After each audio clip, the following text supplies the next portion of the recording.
Hello, I'm Dr. Julie Burke.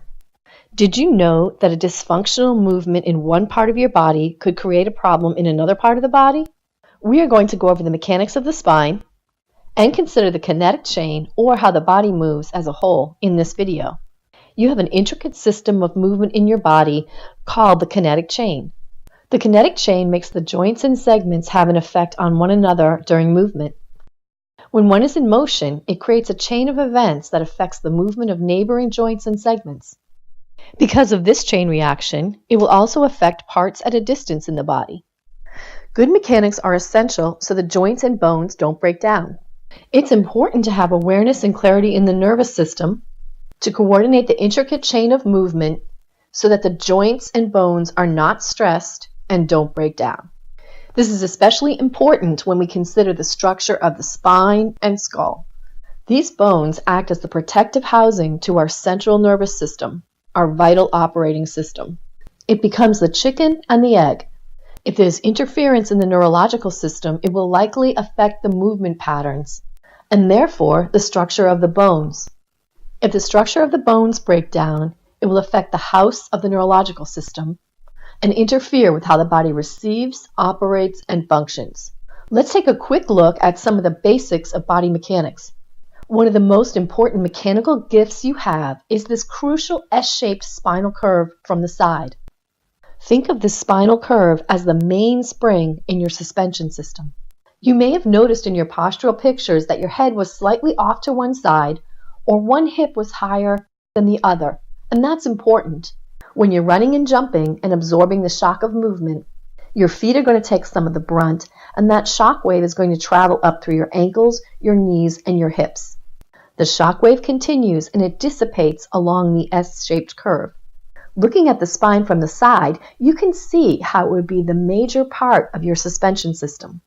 If we had a spring, it wouldn't be effective if it was in a straight line. We want to have some bends in it to absorb the shock.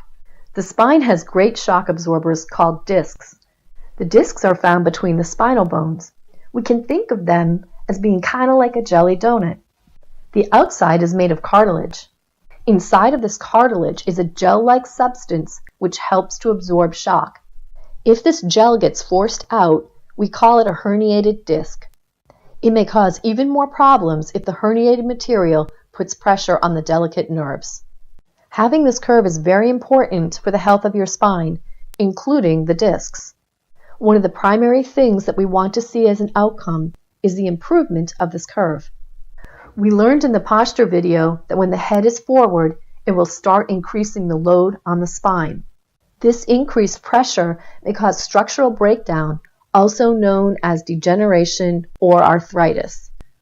Let's take a quick look at some of the consequences from forward head tilt.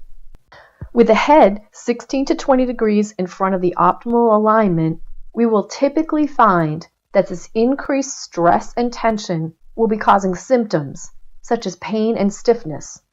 Around 20 to 30 degrees of forward head posture, the poor mechanics are likely creating structural damage.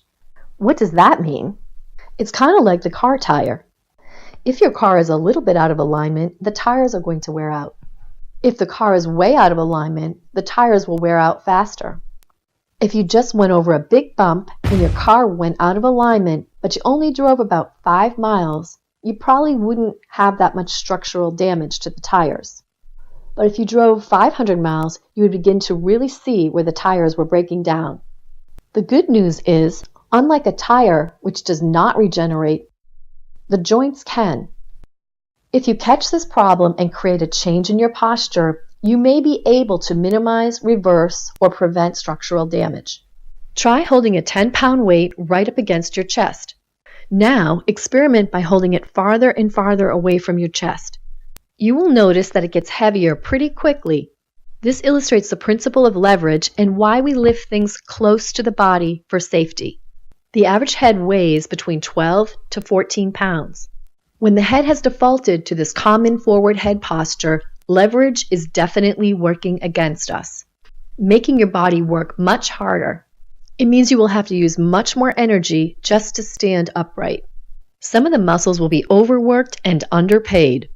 They may start to rebel and hurt. Often people want to get their back muscles massaged to help with this discomfort. This is a great idea, but keep in mind that the muscles that hurt are often the ones being overstretched. In this case, we may be handling the symptoms, but not the overall structural problem.